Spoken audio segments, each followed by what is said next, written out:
What if the most important warship of the 20th century was not the one with the thickest armor, the biggest guns, or the most intimidating silhouette on the horizon? What if the ship that changed naval warfare forever did not win by standing in a line of battle, trading shells with another steel giant? What if the real revolution came from a flat deck, a hangar full of aircraft, and a new idea that many traditional naval officers once underestimated? For centuries, power at sea was measured in guns. The larger the gun, the farther it could reach. The thicker the armor, the more punishment a ship could absorb. The grand symbol of a navy was the battleship, a floating fortress built to face the enemy directly and survive. Then the Second World War arrived. In the Pacific, across thousands of miles of ocean, the old rules began to break. Aircraft launched from ships struck targets long before opposing fleets could see each other. Battles were decided by pilots, deck crews, radio reports, scouts, radar, fuel, timing, and decisions made under terrible pressure. The weapon that mattered most was no longer simply the ship. It was the reach the ship could send into the sky. On December 7, 1941, Japanese aircraft appeared over Pearl Harbor. They had not come from a nearby island airfield. They had come from aircraft carriers operating far out at sea. In a single morning, the world saw a brutal demonstration of what carrier aviation could do. American battleships were hit hard. The old symbols of naval power lay damaged in the harbor. Smoke rose over the anchorage. The United States had been pulled fully into the war. But there was one detail that changed history. The 3 American aircraft carriers assigned to the Pacific Fleet were not there. Enterprise was away. Lexington was away. Saratoga was away. Japan had struck the old center of American naval power. But by chance, timing, and fate, it had missed the ships that would help define the new one. That is where this story begins. Not with the aircraft carrier as an obvious king of the sea, but as an experiment, a strange ship with a flat deck, a ship some people saw as a support vessel. A ship that carried aircraft when many still believed the final battle at sea would be decided by big guns. Stay with this story, because the answer takes us from a converted coal ship to the Battle of Midway, from the gray ghost of the Pacific to the mass production of floating airfields, from desperate repair crews at Pearl Harbor to the nuclear-powered supercarriers that still shape American sea power today. This is the story of how aircraft carriers changed modern naval architecture. And more than that, it is the story of how they ended the age of the battleship. Before the carrier, there was the battleship. And to understand why the carrier mattered, we first have to understand the world it replaced. In the early 20th century, the battleship was more than a warship. It was a national statement. When a country launched a battleship, it was announcing industry, ambition, wealth, engineering skill, and naval seriousness. These ships were expensive to build, difficult to maintain, and politically powerful. They appeared in newspapers. They were visited by dignitaries. They were symbols of pride. The battleship's design followed a clear purpose. It had to survive enemy fire. It had to close within range. It had to deliver a decisive blow with its main guns. Every part of its architecture served that purpose. Thick belt armor protected the sides of the hull. Armored decks protected against shells falling from above. Massive turrets held guns capable of throwing heavy shells across miles of water. Deep inside the ship were magazines, boilers, turbines, and machinery spaces protected as much as possible by steel and compartmentalization. A battleship was designed like a heavyweight fighter. Strong enough to take hits, powerful enough to end the fight. The idea was not foolish. For decades, it made sense. Naval guns had grown more powerful. Fire control had improved. Armor had improved. Nations built fleets around the expectation that, one day, great surface forces might meet in a decisive engagement. The battleship represented certainty. It was visible strength. You could see the guns. You could see the armor. You could see the size. The aircraft carrier was different. At first glance, especially in its early form, it did not look like the most dangerous ship in the fleet. It did not carry the largest guns.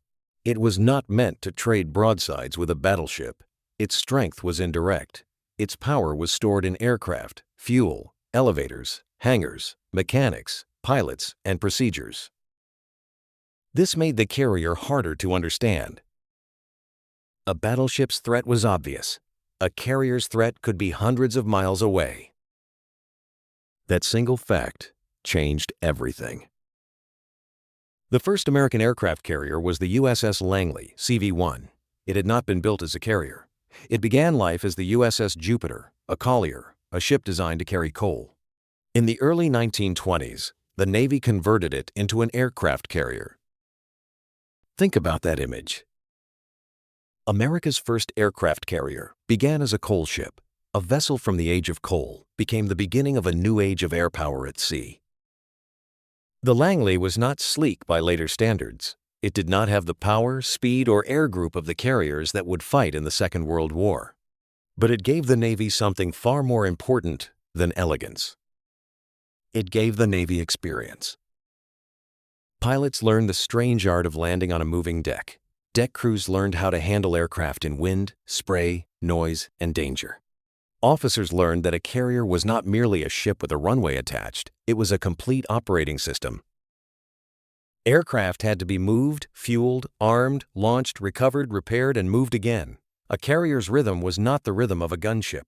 It was the rhythm of an airfield, squeezed into the shape of a warship.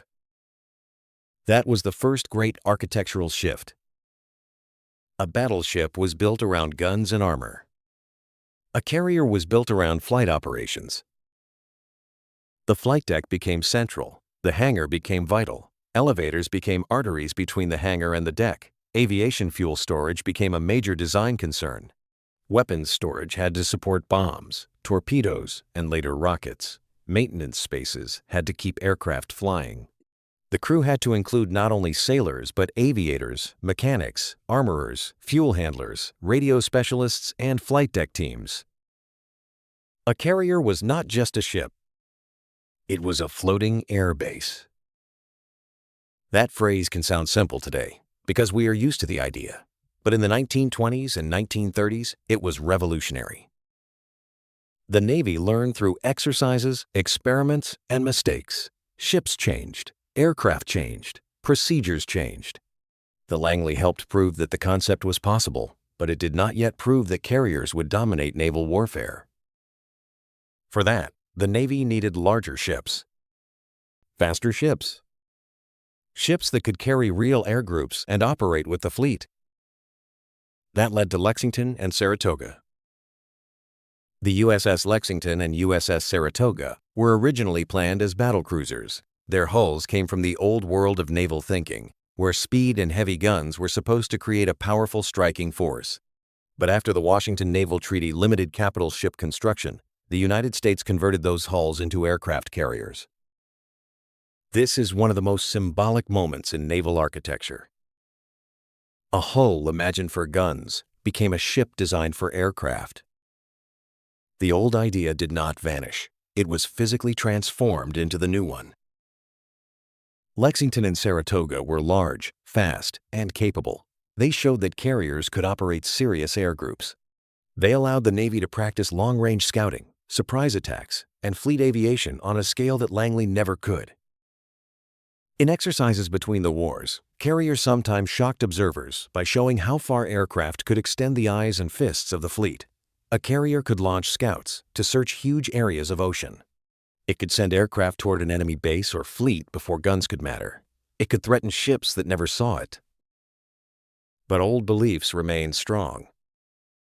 Many officers still expected the battleship to decide a major naval war. In that view, carriers were important, but supporting. They would scout. They would weaken the enemy. They would help locate targets. But the final clash, many believed, would still belong to the battle line. The battleship was tradition. The carrier was possibility. The USS Ranger, CV-4, marked another step. Unlike Lexington and Saratoga, Ranger was designed and built from the beginning as an aircraft carrier. That mattered. It showed the Navy was no longer only converting existing hulls, it was beginning to design ships around aviation from the keel up. Still, on the eve of World War II, the carrier's future was not fully settled. The battleship still carried prestige. It still carried political weight. It still looked like the ultimate symbol of sea power. The aircraft carrier had to prove itself in war. And the war that proved it would be fought across the Pacific. By 1941, Japan had become one of the most serious carrier powers in the world. The Imperial Japanese Navy had invested in carrier aviation, trained skilled pilots, and developed coordinated strike tactics. Its carrier force was not an accident. It was the result of years of planning, training, and belief in offensive naval air power. When Japan launched the attack on Pearl Harbor, it used 6 fleet carriers. That fact alone tells us something important. Japan did not attack Pearl Harbor with battleships. It did not send a surface fleet to trade fire with the American Pacific Fleet. It sent aircraft, launched from carriers, across open water.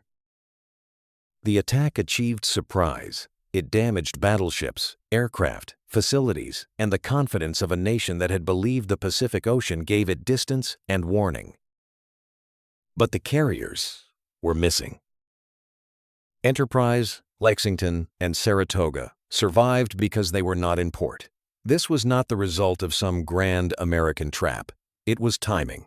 But history often turns on timing. The Japanese had damaged the visible center of American naval pride, but they had failed to remove the mobile airfields that would soon carry the fight back across the Pacific. This is the first loop in the story.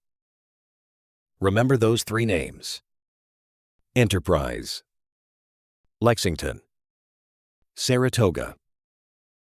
Because after Pearl Harbor, the American Navy would be forced to fight the early Pacific War with the carriers it had left. The future of the war would depend not on the ships hit hardest in the harbor, but on the ships that had escaped it. Pearl Harbor did not instantly make the battleship useless. That is too simple. Several damaged battleships were repaired and returned to service. Battleships would support amphibious landings, provide anti-aircraft defense, and bombard shore positions. Their guns still had value. Their crews still served with courage. Their role did not disappear overnight. But the center had shifted. After Pearl Harbor, the urgent question was not how quickly the United States could rebuild a battle line. It was how quickly it could use, protect, repair, and expand its carrier force. The Pacific was too large for old thinking. Islands were separated by immense distances. Bases mattered, airfields mattered, fuel mattered, intelligence mattered. The side that could bring air power across the sea would hold the initiative. And only one kind of ship could do that before land bases were available. The aircraft carrier. The first American answer after Pearl Harbor was not a great fleet battle. It was a raid. The Doolittle Raid. In April 1942, 16 B-25 medium bombers of the U.S. Army Air Forces were loaded onto the USS Hornet. These were not carrier planes. They were large aircraft by carrier standards, and they were not designed to land back on a flight deck. The plan was daring. The Hornet would carry the bombers close enough to Japan for them to take off, strike targets on the Japanese home islands, and then continue toward airfields in China. The mission was risky from the beginning. The B-25s had very little deck in front of them. The crews were trained for the unusual takeoff, but nothing about it was routine. The carrier had to steam into the wind. The aircraft had to lift off in sequence. Once launched, there was no turning back to land on the ship. When Japanese patrol vessels were detected earlier than expected, the mission had to launch sooner and farther from Japan than planned. That meant the crews would face even greater fuel challenges after the raid. One by one, the bombers rolled down the Hornet's deck. Their engines strained. Their wheels raced toward the bow. Then they lifted into the air, over the Pacific. The physical damage caused by the raid was limited, but the psychological impact was enormous. Only months after Pearl Harbor, American aircraft had reached Japan. The raid showed the American public that the country could answer. It showed Japanese leaders that the home islands were not beyond reach. The Doolittle Raid did not win the war, but it changed the emotional weather of the war. And it showed another power of the aircraft carrier. A carrier could create possibilities that no fixed base could provide. It could move the launching point. It could carry aircraft across the sea. It could make distance uncertain. That uncertainty was a strategic weapon. Japan's leaders understood the threat. American carriers had to be dealt with, and that urgency would help set the stage for the great carrier battles of 1942. The first of those great battles was Coral Sea. The Battle of the Coral Sea in May 1942 is one of the most important battles in naval history because of how it was fought. For the first time, major opposing fleets fought a naval battle without the surface ships directly seeing each other or firing their main guns at each other. That sentence deserves a pause. The ships fought without seeing each other. For centuries, naval combat had been visual. Even when gun ranges grew longer, the idea of battle involved finding the enemy fleet and engaging it with shipboard weapons. At Coral Sea, the ocean itself seemed to grow larger. The fleets fought through aircraft. Scout planes searched vast areas of water. Reports came in incomplete, delayed, or mistaken. Commanders had to decide whether a sighting was real, whether the target was a carrier or a smaller ship, whether aircraft should be launched, whether to hold back, whether to strike, whether to defend. This was not the old battle line. This was a new kind of warfare, built around information, range, and air groups. At Coral Sea, the American carriers Lexington and Yorktown faced Japanese carrier forces in a battle shaped by aircraft strikes. The Japanese light carrier Shoho was sunk. Lexington was badly damaged and later lost. Yorktown was damaged but survived. The outcome was complex. Tactically, losses were heavy. Strategically, the Japanese move toward Port Moresby by sea was stopped. And just as important, one of the Japanese carriers damaged or depleted in the operation would not be available for the next decisive battle. But the deeper meaning of Coral Sea was architectural and doctrinal. The carrier had changed the shape of battle. A battleship could dominate a circle around itself, limited by gun range. A carrier could project power outward through aircraft. That meant a naval battle could be fought over a wide area, with ships separated by distances that would have made direct gunfire impossible. The carrier did not just extend the reach of the fleet. It expanded the battlefield. And when the battlefield expanded, ship design had to change. The carrier needed space for aircraft. It needed communication systems to receive scout reports and control air operations. It needed radar as the technology matured. It needed combat air patrol. It needed deck cycles. It needed fuel and ordnance handling systems that could support repeated strikes. The ship's offensive power was no longer stored in turrets. It was stored in the ability to launch sorties. Sorties became the new broadside. This is the concept that leads us to Midway. Because if Coral Sea proved fleets could fight without seeing each other, Midway proved that carrier aircraft could decide the fate of a naval war. In June 1942, Japan moved toward Midway Atoll. The goal was to seize the island, draw out the remaining American carriers, and destroy them. The Japanese plan was complex. It relied on surprise, coordination, and confidence. Japan still had a powerful carrier force, experienced crews, and a record of early victories across the Pacific. But the United States had one priceless advantage. American codebreakers had uncovered critical information about Japanese intentions. Admiral Chester Nimitz did not know everything. He did not have certainty, but he had enough. Enough to prepare. Enough to position his carriers. Enough to turn a Japanese trap into an American opportunity. The American carrier force at Midway included Enterprise, Hornet, and Yorktown. Yorktown's presence is one of the great human and industrial stories of the battle. After Coral Sea, Yorktown returned to Pearl Harbor damaged. Under ordinary circumstances, the repairs might have taken far longer, but the Navy did not have the luxury of ordinary circumstances. Midway was coming. Every carrier mattered. Repair crews at Pearl Harbor worked with urgency and skill. Temporary repairs were made. Essential systems were restored. Men labored around the clock. Yorktown was patched up and sent back to sea. The Japanese believed Yorktown had been removed from the fight.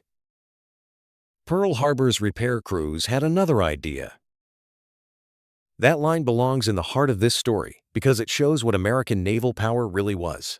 It was not only admirals and pilots. It was shipyard workers, welders, electricians, mechanics, damage control teams, supply crews, and sailors who understood that a repaired ship could change history. At Midway, the Japanese had 4 fleet carriers at the center of their striking force: Akagi, Kaga, Soryu, Hiryu. All 4 had taken part in the attack on Pearl Harbor. They carried experienced air groups and represented the core of Japan's offensive carrier power. The battle unfolded through searches, sightings, confusion, and timing. Aircraft from Midway attacked. Carrier aircraft launched. Reports were uncertain. Commanders made decisions with incomplete information. Then came one of the most remembered and difficult parts of the battle. American torpedo squadrons pressed their attacks against Japanese carriers under extremely dangerous conditions. Many were lost. Their immediate damage to the carriers was limited. But their effort disrupted the Japanese defense, drew fighters down, and added pressure at a critical moment. Then American dive bombers arrived. In a matter of minutes, the battle changed. Akagi, Kaga, and Soryu were struck. Fires spread. Flight decks, aircraft, fuel, and ordnance turned the carriers into scenes of crisis. Hiryu survived long enough to launch counterattacks that damaged Yorktown, but Hiryu too was later found and hit. By the end of the battle, Japan had lost 4 fleet carriers. The United States had lost Yorktown. The numbers were dramatic, but the meaning was larger than the numbers. Japan lost ships, aircraft, experienced pilots, mechanics, deck crews, and a concentration of carrier expertise that could not easily be replaced. Midway did not end the Pacific War, but it changed its direction. Before Midway, Japan was advancing. After Midway, the initiative began shifting. The United States had survived the first 6 months of war and struck at the center of Japanese carrier strength. And the lesson was clear. The decisive naval battle of the Pacific had not been won by battleship guns. It had been won by aircraft from carriers. This is the moment when the aircraft carrier became impossible to dismiss. The battleship remained useful. It remained powerful. It would continue to serve, but the center of naval warfare had moved. The ship that mattered most was now the one that could find first, strike first, and keep aircraft flying. If this kind of history matters to you, a quick like tells YouTube that long, serious military documentaries still have an audience. It is a small action, but it helps these stories reach people who remember why they matter. After Midway, the war entered a new and difficult phase. The United States had won a major victory, but it had not won the Pacific. The ocean was still vast. Japanese forces still held strong positions. American carrier strength was still limited. Losses and damage could change the balance quickly. The carrier had proven itself, but it had also revealed its vulnerability. A carrier could strike far beyond the horizon, but it was not heavily armored like a battleship. Its flight deck was vital. Its hangar was filled with aircraft. It carried aviation fuel, bombs, torpedoes, and ammunition. Fire was a constant danger. Damage control was not a secondary concern. It was survival. This shaped carrier design and carrier culture. The flight deck had to be managed with discipline. Aircraft could not simply be scattered everywhere. Fueling had to be controlled. Ordnance handling had to be careful. Aircraft movements had to be choreographed. Landing accidents, fires, and combat damage could endanger the entire ship. A carrier at war was a place of controlled danger. The ship's offensive power depended on rapid, repeated, organized air operations, but the same things that gave it power also made it vulnerable. That tension remains part of carrier design to this day. How do you build a ship that can carry fuel and aircraft and weapons, operate them at high tempo, and still survive damage? How do you keep the flight deck open? How do you protect the hangar?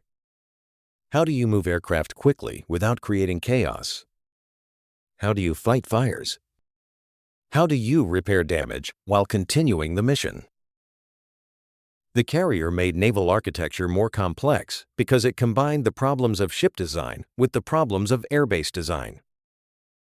A battleship designer asked how to protect guns and magazines. A carrier designer had to ask how to protect an entire aviation system at sea. The war around Guadalcanal in the Solomon Islands proved how hard that could be. The Guadalcanal campaign was not only a land battle, it was a struggle for airfields, supply routes, sea control, and air control. Ships, aircraft, marines, sailors, and supply crews all fought inside a campaign of exhaustion. The waters around the Solomon Islands became dangerous for both sides. Carrier aircraft, land-based aircraft, submarines, cruisers, destroyers, and battleships all played roles. In this period, the USS Enterprise became one of the Central American ships in the Pacific. Enterprise had missed being trapped at Pearl Harbor. She fought at Midway. She operated in the Solomons. She was damaged and repaired. She returned again and again. The Japanese believed more than once that she had been sunk, but the Big E kept coming back. That is why she earned the nickname, the Gray Ghost. Enterprise is more than a ship in this story. She is a character, a survivor, a symbol of American carrier warfare during the most uncertain period of the Pacific War. At times in 1942, the situation was so strained that one operational carrier could carry enormous importance. If Enterprise was available, the U.S. Navy had reach. If she was damaged, the Pacific felt more dangerous. This is another reason carriers changed naval thinking. Losing a carrier was not simply losing a ship. It meant losing a mobile airfield, an air group, maintenance capacity, trained personnel, command capability, and operational reach. The carrier was a system. And because it was a system, the fleet around it had to become a system too. Destroyers screened against submarines and torpedoes. Cruisers added anti-aircraft fire and command capability. Battleships, especially fast battleships later in the war, helped protect the carriers with heavy anti-aircraft batteries and surface power. Submarines scouted and attacked. Oilers and supply ships kept task forces moving across distances no fleet could ignore. Radar became increasingly important. Combat air patrols guarded the fleet from above. Fighter direction improved. Communications and coordination improved. The carrier did not make other ships useless. It reorganized their roles around a new center. That is the birth of the modern carrier task force. The old Navy had imagined a line of battle. The new Navy built a mobile, layered, air-centered force. The carrier sat at the heart of it, but it was never alone. This point is important because many people misunderstand carrier power. A carrier by itself is powerful, but exposed. A carrier with escorts, radar, submarines, logistics, and trained air groups becomes something different. It becomes the center of a naval network. Modern naval architecture is not only about the shape of one ship, it is about the architecture of the whole force. The carrier created that architecture. As 1942 gave way to 1943, the United States began to do what it could do better than almost any nation in history. It built. The early carrier war had been fought with a limited number of precious fleet carriers. Every loss mattered. Every repair mattered. Every deployment carried weight. But American industry was preparing a different future.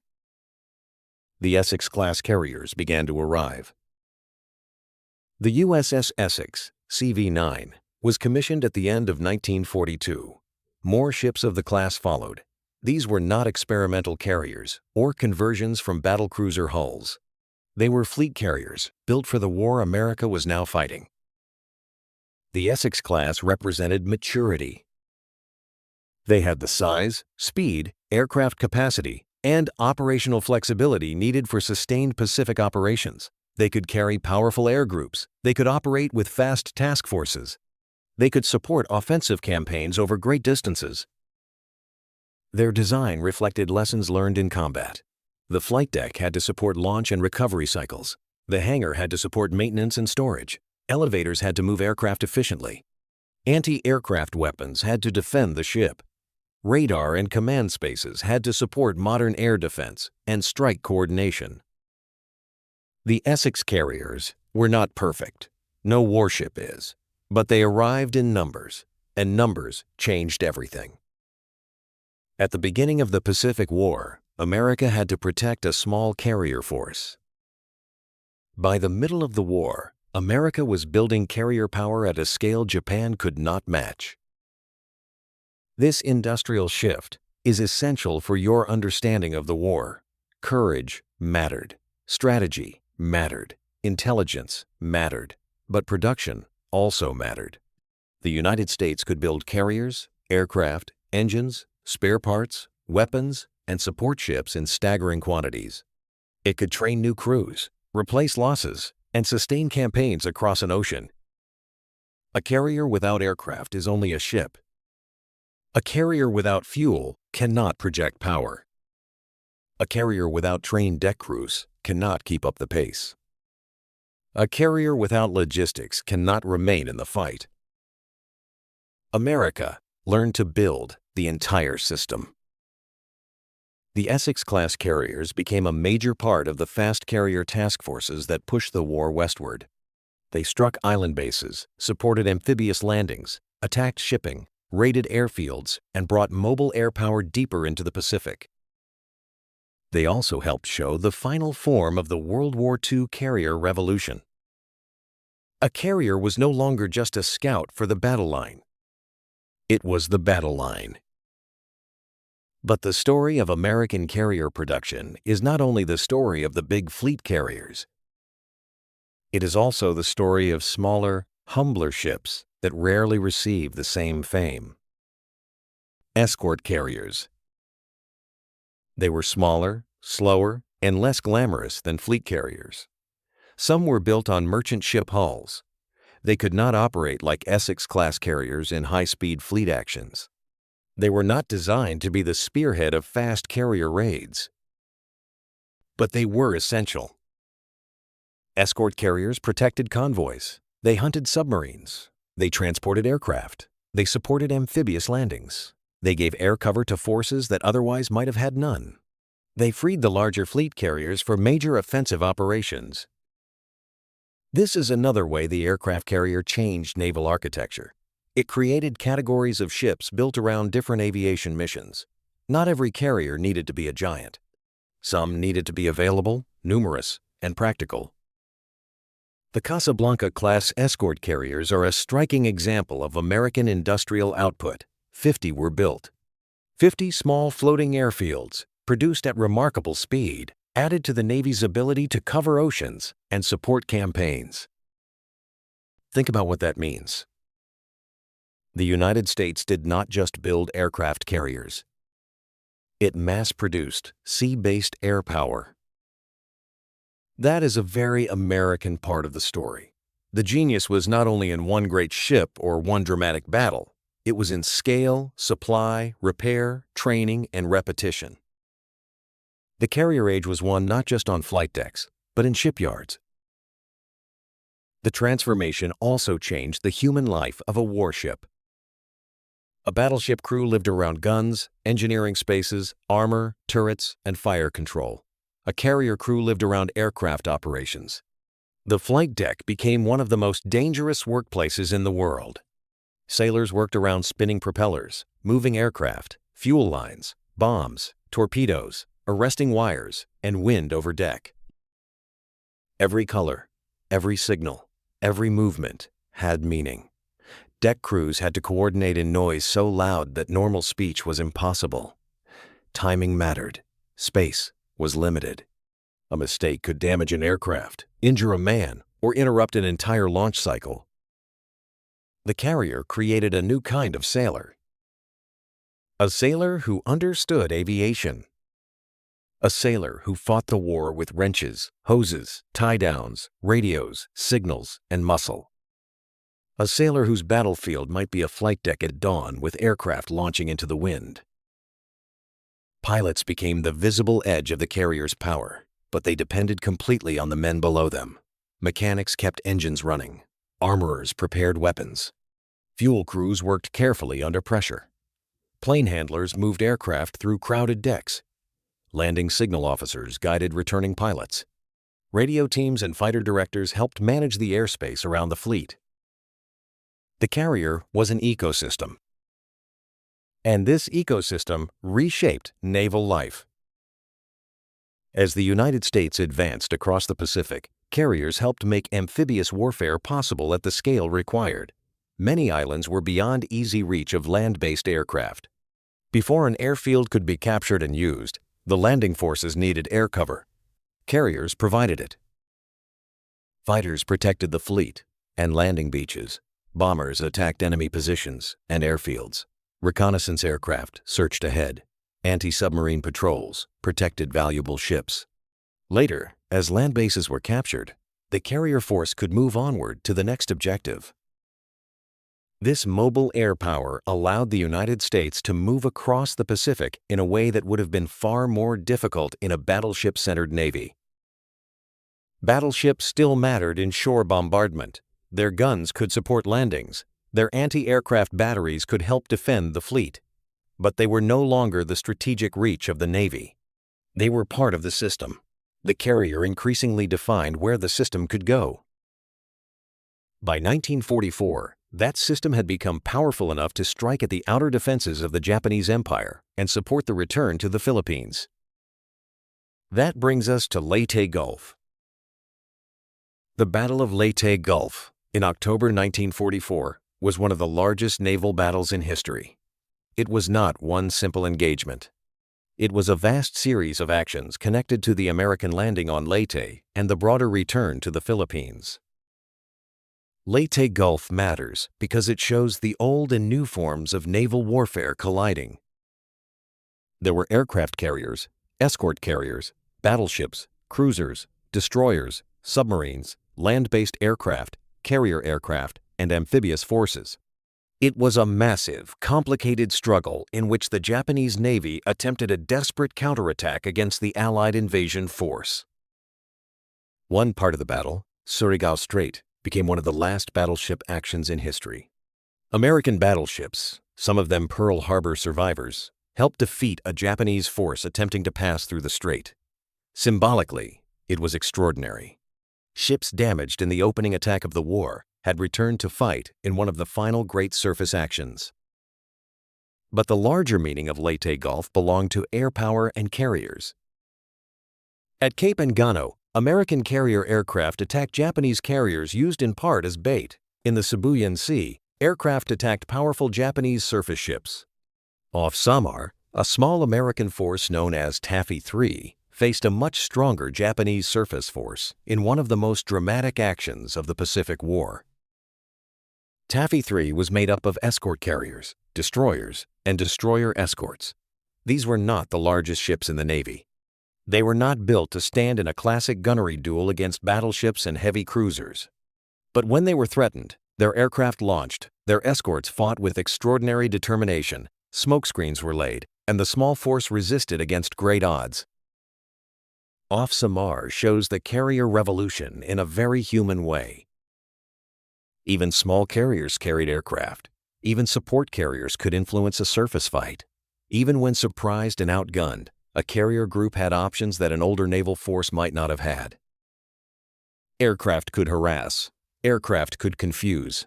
Aircraft could slow an enemy advance. Aircraft could attack from directions. Guns could not. The escort carriers were vulnerable. They were not built like battleships, but they represented the new reality. Air power had spread across the fleet. Leyte Gulf also reminds us to avoid simple myths. The battleship did not vanish from relevance in one day. Heavy surface ships could still be dangerous. If they reached vulnerable transports or carriers, the consequences could be severe. But increasingly, surface power needed air cover, radar, coordination, and integration into a larger system. The old Navy could still fight. The new Navy could reach farther. That was the difference. By the final year of the war, American fast carrier task forces were operating with a confidence that would have seemed impossible after Pearl Harbor. They struck airfields, ports, ships, and military facilities across the Western Pacific. They supported landings. They raided closer to Japan. They brought American air power wherever the fleet could sail. The carrier had completed its wartime transformation. It had gone from experiment to scout, from support ship to centerpiece, from floating airfield to strategic instrument. And the architecture of the Navy had changed with it. Let us look more closely at what changed inside the ships themselves. The first change was the flight deck. On a battleship, the top of the ship was dominated by turrets, superstructure, rangefinders, and anti-aircraft guns. On a carrier, the flight deck had to remain open enough for aircraft to launch and land. This created an entirely different silhouette, long, flat, and functional. The flight deck was not empty space. It was the main weapon area. The second change was the hangar. A carrier's hangar was more than storage. It was a workshop, a staging area, a repair space, and an operational heart. Aircraft could be maintained below the flight deck, moved by elevators, and prepared for missions. The hangar made the carrier a sustainable airbase rather than a one-time launch platform. The third change was the elevator system. Elevators connected the hangar and flight deck. They controlled the flow of aircraft. Their size, placement, and speed influenced how quickly a carrier could prepare strikes or recover aircraft. In carrier warfare, flow mattered. Bottlenecks could reduce combat power. The fourth change was aviation fuel. A battleship carried fuel for its engines and ammunition for its guns. A carrier carried ship fuel, aviation fuel, bombs, torpedoes, ammunition, spare parts, and aircraft. Aviation fuel created special risks. It had to be stored, pumped, controlled, and protected. This affected internal layout and damage control. The fifth change was command and control. A carrier had to navigate the ship, command the crew, coordinate aircraft, communicate with other ships, manage air defense, interpret reports, and control launch and recovery cycles. As radar improved, carriers became part of a larger information network. The island structure, radio rooms, combat information centers, and air operations spaces became vital. The sixth change was defense. Carriers were valuable targets. They needed escorts, combat air patrol, anti-aircraft guns, radar, and damage control. They could not be treated like lone raiders. Their survival depended on layered defense. The seventh change was logistics. A battleship needed fuel, shells, food, and maintenance. A carrier needed all of that, plus aircraft replacements, aviation fuel, spare engines, tires, weapons, trained pilots, and constant technical support. A carrier task force was a moving logistical challenge. This is why carrier warfare favored nations that could sustain complexity.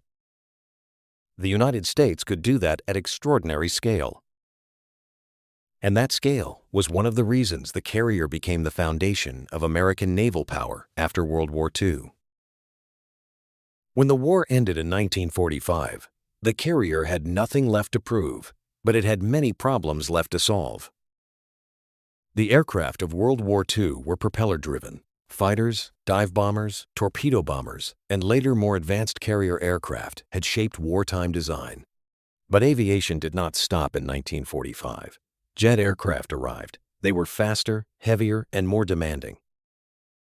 A straight-deck carrier designed for propeller aircraft could not simply operate jets in the same way without new risks and limitations.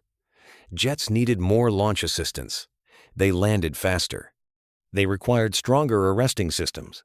Their approach speeds created new problems. Carrier decks had to evolve again. The angled flight deck was one of the most important post-war innovations. Instead of landing aircraft along the same straight line used for launch and parking, the landing area was angled away from the forward deck. This allowed aircraft that missed the arresting wires to accelerate and take off again, rather than plowing into parked aircraft forward. It also allowed launch and recovery operations to be managed more efficiently. Steam catapults were another major innovation. They allowed carriers to launch heavier, faster aircraft that could not rely on deck run alone. Stronger arresting gear helped recover jets safely. Decks became larger and stronger. Elevators, maintenance spaces, fuel systems, and command facilities continued to change. Once again, aircraft changed the ship. That is one of the carrier's defining truths. A carrier is always shaped by the aircraft it carries. The USS Forrestal represented a major leap into the supercarrier era. Larger than World War II carriers and designed for jet-age operations, Forrestal showed that the carrier was not a temporary wartime solution. It was the permanent centerpiece of American naval power. Then came nuclear propulsion. The USS Enterprise, CVN-65, commissioned in 1961, was the world's first nuclear-powered aircraft carrier. Her name carried the memory of the legendary Enterprise CV-6, but her technology belonged to a new era. Nuclear power gave the ship extraordinary endurance. It did not eliminate the need for supplies, aircraft fuel, ammunition, food, or maintenance, but it changed what the ship itself could do over long periods at sea. From Langley to Enterprise, the transformation is remarkable. A converted coal ship became the ancestor of a nuclear-powered city at sea. That is not merely technological progress. That is a complete redefinition of naval architecture. The modern American Carrier Strike Group is the descendant of the lessons learned in World War II. At the center is the carrier. Around it are guided missile destroyers, cruisers, submarines, supply ships, aircraft, helicopters, sensors, and communications networks. The carrier brings an air wing. The escorts protect it.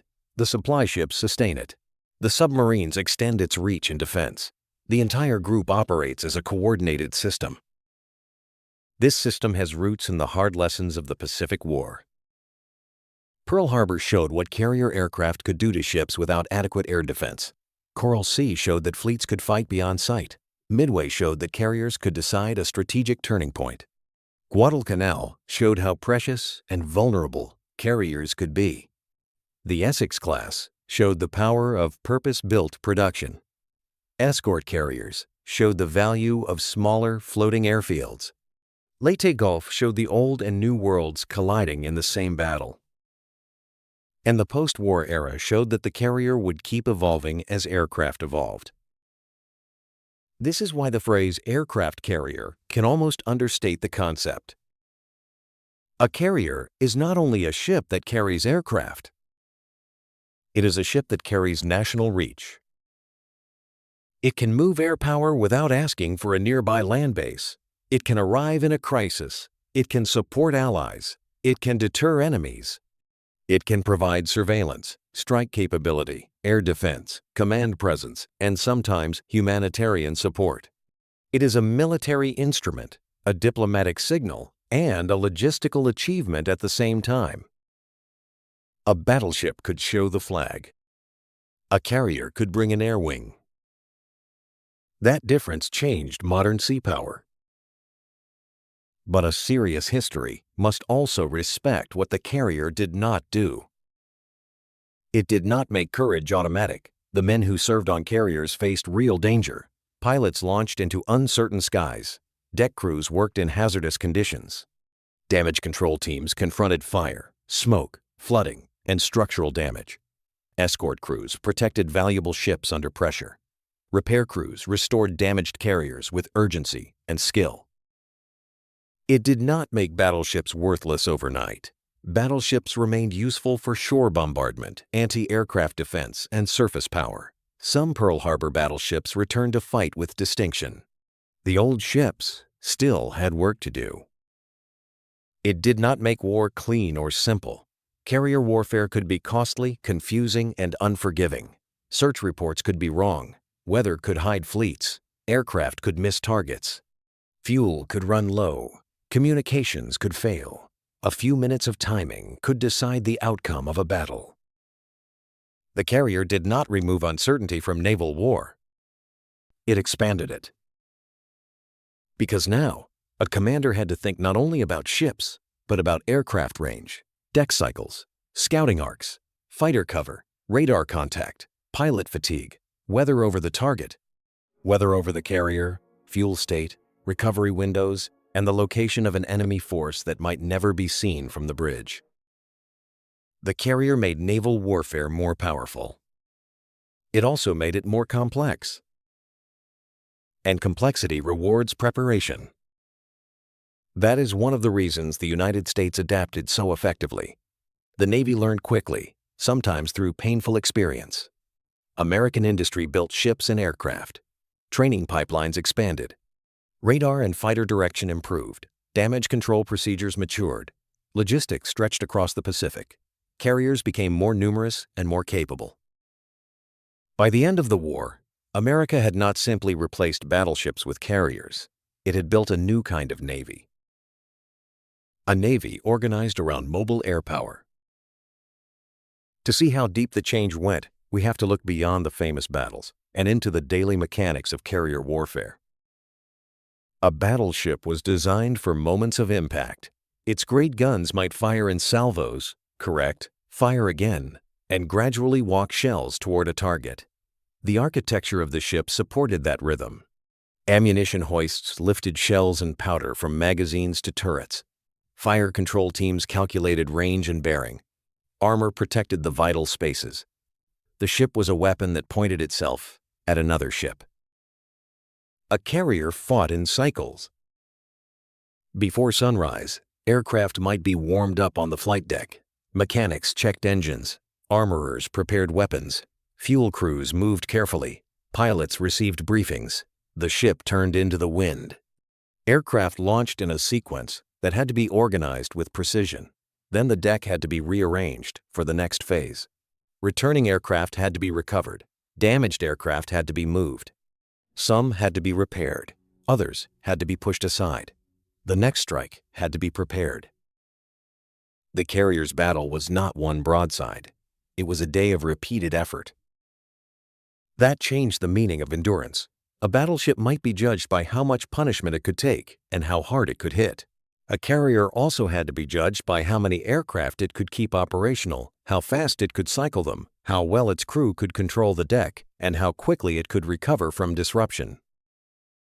In this way, the flight deck became a kind of factory floor. Not a peaceful factory, but a moving, dangerous military factory producing sorties. Every launch was output. Every recovery was a chance to produce the next launch. Every damaged aircraft was a production problem. Every blocked elevator was a bottleneck. Every fire was a threat to the whole system. This is one reason the carrier favored navies with strong organization. The ship itself was only the visible part of the machine. Behind it were training systems, maintenance standards, pilot replacement programs, aircraft production lines, fuel supply, ordnance manufacturing, and repair bases. The Japanese Navy began the war with excellent carrier crews and highly trained aviators. In the early months, that quality was decisive. But as the war continued, losses among experienced pilots and maintenance personnel were difficult to replace. The United States, by contrast, built not only ships, but a pipeline.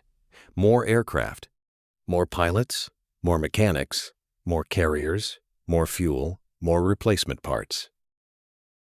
The aircraft carrier exposed the difference between a brilliant first strike and a sustainable war system. That is a powerful theme for any documentary on this subject. Japan entered the war with a carrier force capable of astonishing offensive action. The United States entered the war wounded, but with industrial depth. Over time, the second factor mattered more and more. The carrier revolution was not only about who had the best ship on a single day. It was about who could keep carriers, aircraft, crews, and supplies flowing month after month. The ocean rewarded endurance. This is also why the aircraft carrier changed the map of naval war. In the battleship age, planners thought about coaling stations, naval bases, and the range of ships. Those things still mattered in the carrier age, but now air range had to be added. A carrier could threaten an island or fleet from far away, but its aircraft still needed fuel, weapons, maintenance, and recovery. A carrier could move an airfield, but it could not escape logistics. To keep carriers operating across the Pacific, the United States needed oilers, ammunition ships, repair ships, tenders, floating dry docks, supply networks, and secure anchorages. The carrier did not reduce the importance of logistics, it increased it. Every famous carrier battle has a hidden logistical shadow. Fuel loaded before departure, spare parts stored below decks, bombs and torpedoes handled by crews few people remember, replacement aircraft ferried across the ocean, damaged ships sent to Pearl Harbor, Puget Sound, or other repair facilities, crews trained in the United States long before they reached combat. This is the quiet architecture behind the visible architecture. The ship changed, and the entire support structure behind the ship changed with it. Another major change was intelligence. A battleship action depended on locating the enemy, of course, but once the enemy was visible and in range, the fight became a matter of gunnery, maneuver, armor, and damage control. In carrier warfare, finding the enemy could be the decisive act. A carrier that launched first against the right target might win. A carrier that launched against the wrong target might waste its strike. A carrier that was found first might be hit before its own aircraft were ready. This made reconnaissance central. Scout aircraft became the eyes of the fleet. Submarines, code-breaking, patrol planes, radio intelligence, radar, and visual sightings all mattered. Reports could be incomplete or wrong. A pilot might mistake a tanker for a carrier, a cruiser for a battleship, or a small force for a major one. Commanders had to act in uncertainty. Carrier warfare was a contest of information as much as weapons.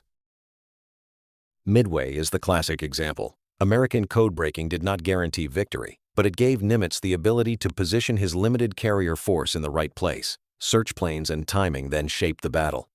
Without intelligence, the carriers might not have been where they needed to be. Without pilots and deck crews, intelligence alone would not have mattered. This combination of information and aviation created a new kind of naval architecture at the force level. The fleet needed sensors. It needed communications. It needed command centers. It needed procedures for turning reports into action. The carrier's combat power depended on decisions made before the enemy was visible.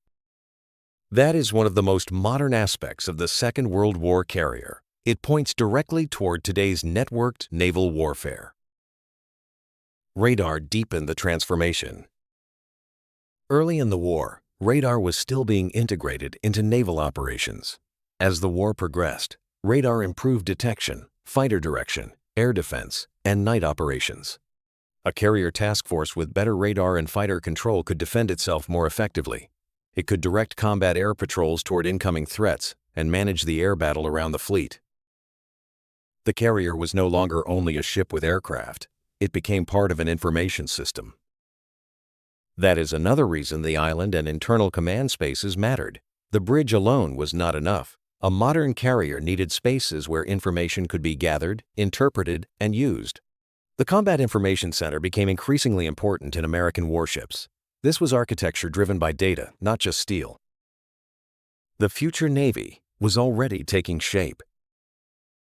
There is also a moral and human dimension to the carrier story that deserves a careful, respectful tone. The men who served aboard carriers lived with a special kind of pressure. On the one hand, a carrier could feel like a large ship, a powerful ship, a ship surrounded by escorts. On the other hand, everyone aboard knew that the flight deck, hangar, and fuel systems could become dangerous very quickly if the ship was hit. When aircraft returned from missions, some came back damaged. Some did not return. Deck crews had to keep working. Pilots had to prepare for the next launch. Mechanics had to repair what could be repaired. The ship could not pause its entire mission for every loss. That emotional discipline is hard to imagine. A carrier at war was a place where ordinary routines and extraordinary danger lived side by side. Breakfast, maintenance, launch cycles, reports, prayer, exhaustion, and then another mission. This is one reason the story connects with older American viewers. It is not only about technology, it is about duty. Men doing difficult work, often without fame, inside a machine larger than themselves. And it was not only the famous pilots. Aviation machinists' mates, plane captains, ordnancemen, signalmen, radio operators, damage control parties, boiler room crews, medical teams, cooks, lookouts, anti-aircraft gunners, landing signal officers. Every one of them contributed to the carrier's ability to fight. The aircraft carrier was a ship of specialists. That, too, changed naval architecture. As ships became more complex, the human organization inside them became more specialized. A modern warship is not simply a hull and weapons. It is a community of trained functions. The carrier made that reality unmistakable. We should also remember the British role in carrier development. The Royal Navy had been an early leader in naval aviation, and British carriers fought across the Atlantic, Mediterranean, Arctic, and Pacific theaters. British experience with armored flight decks, operations in confined seas, and harsh weather contributed to the broader story of carrier evolution. The American and Japanese carrier war in the Pacific often dominates public memory, especially in the United States, but the carrier revolution was international. Still, for an American-focused documentary, the Pacific provides the clearest dramatic arc. The United States begins the war wounded at Pearl Harbor. It fights back with the few carriers available. It wins at Midway. It endures the Solomons. It builds Essex-class fleet carriers and escort carriers in large numbers. It develops fast carrier task forces. It ends the war with the carrier as the centerpiece of naval power. That arc is historically strong and emotionally clear. There is also a visual contrast that helps explain the topic to viewers. A battleship looks like a castle. A carrier looks like a runway. The battleship's power is vertical and armored, turrets rising, guns pointing, superstructure stacked above steel protection. The carrier's power is horizontal and operational. A long deck, aircraft arranged in patterns, crew moving across open space, the ship turning into the wind. The battleship says, "Come close enough, and I will destroy you." The carrier says, "I do not need to come close." That is the architectural difference in one thought. The aircraft carrier did not win because it was harder to hit than a battleship. It often was not. It won because it changed the terms of the fight. It forced the enemy to defend against aircraft, scouts, raids, and strikes from directions and distances that surface guns could not control. The old question had been, whose fleet can survive the battle line? The new question became, whose fleet can control the air over the sea? Once that question became central, the carrier became central. One more element must be added before the final picture is complete. The carrier changed not only how navies fought, but how nations thought about time. A battleship could deliver immense force once it was in position. But a carrier could arrive with aircraft, ready to search, strike, defend, and return again. Its value was not only in one moment of battle, but in repeated presence. Day after day, a carrier could put aircraft into the air. That gave commanders a tool of pressure. Pressure is different from a single blow. A carrier could raid an island on Monday, protect a landing on Tuesday, search for enemy ships on Wednesday, defend the fleet on Thursday, and launch another strike on Friday. The same ship could perform many roles because its aircraft could perform many roles. Fighters, dive bombers, torpedo bombers, scouts, patrol aircraft, and later jet aircraft turned the carrier into a flexible instrument.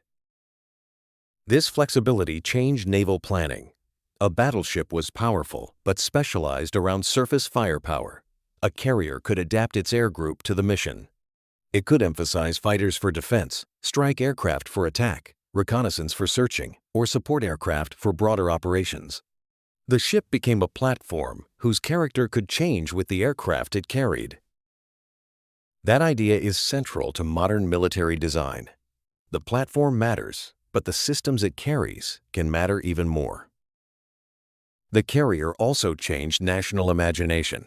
The battleship belonged to an age of visible confrontation. The carrier belonged to an age of reach, uncertainty, and mobility. A battleship's power could be photographed in its guns. A carrier's power was harder to capture in a single image because its true strength was often somewhere else, flying beyond the horizon. That is why Pearl Harbor, Coral Sea, Midway, and Leyte Gulf remain so important. They made the invisible visible. They showed the public, the commanders, and the world that aircraft at sea were not supporting actors. They were now the central force in naval decision-making. By the time the war ended, every serious Navy understood the lesson. The question was no longer whether aircraft carriers mattered. The question was how many a nation could build, how well it could protect them, how advanced its aircraft would be, and how far its logistics could carry them. That is when the carrier stopped being an experiment and became a measure of global power. There is a powerful image that helps explain the whole story. Imagine a battleship at sea in 1940. It is magnificent. Its guns dominate the skyline. Its armor represents confidence. Its crew knows the ship can deliver a devastating blow if the enemy comes within range. It is the final form of an old idea. Now imagine a carrier at dawn. The ship turns into the wind. Aircraft engines start. Deck crews move with practiced precision. Pilots wait for the signal. One aircraft launches, then another. Then another. Soon, the carrier's striking power is no longer on the ship. It is over the horizon. That is the revolution. The battleship concentrates power in the hull. The carrier projects power beyond the hull. Once navies understood that, there was no going back. The age of the battleship did not end because battleships lacked beauty, courage, or strength. It ended because the ocean became larger than the range of their guns. Aircraft carriers made distance the decisive weapon. The story also carries a deeply American arc. Pearl Harbor begins with shock. The visible symbols of the Pacific Fleet are struck. The country is stunned, but the carriers survive. The Navy adapts. The Doolittle Raid answers emotionally. Coral Sea changes the rules. Midway turns the tide. Enterprise endures. Yorktown's repair crews show what urgency and skill can do. Essex-class carriers arrive. Escort carriers multiply sea-based air power. The fleet advances across the Pacific. That arc is not just military history. It is a story of recovery, adaptation, and scale.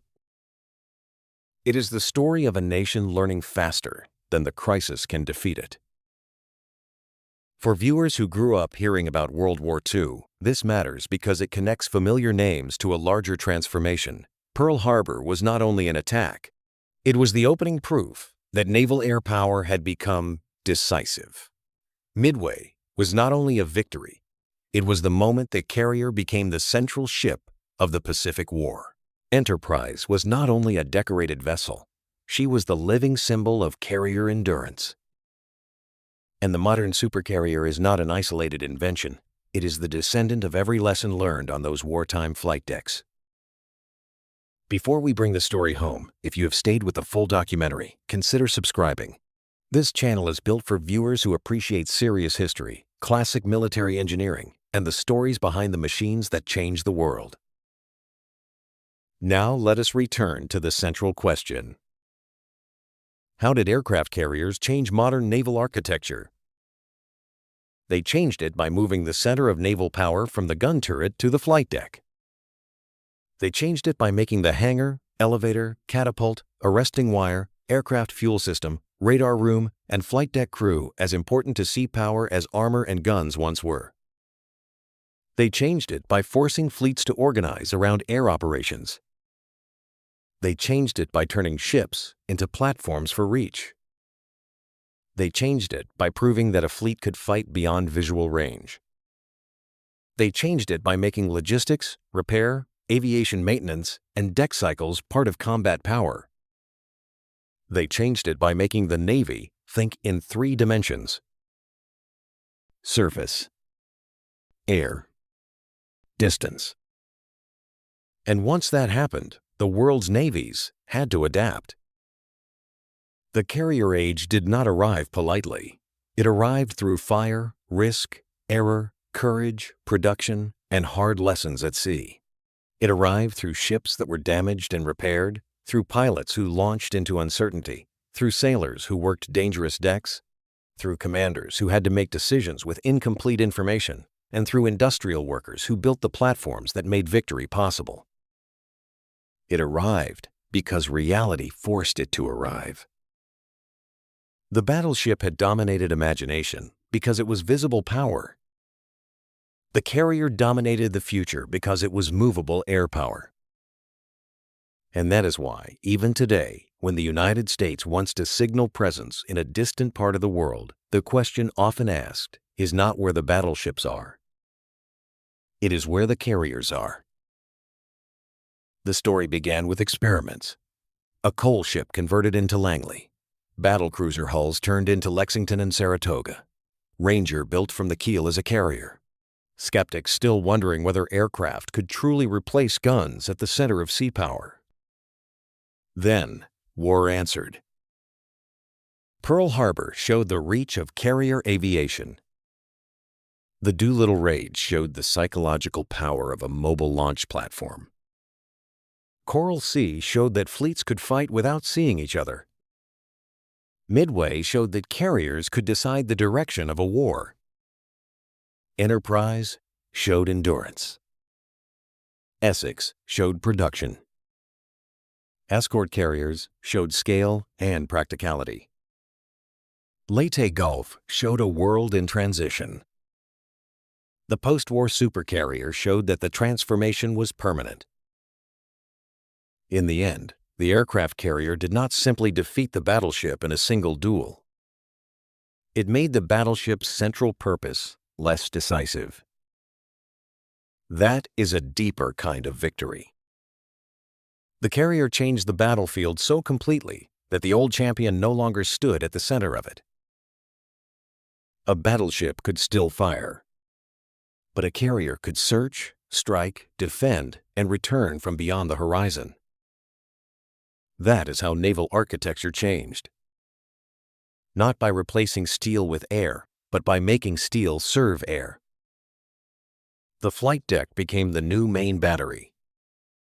The aircraft became the shell. The ocean became the runway. And the modern Navy was born.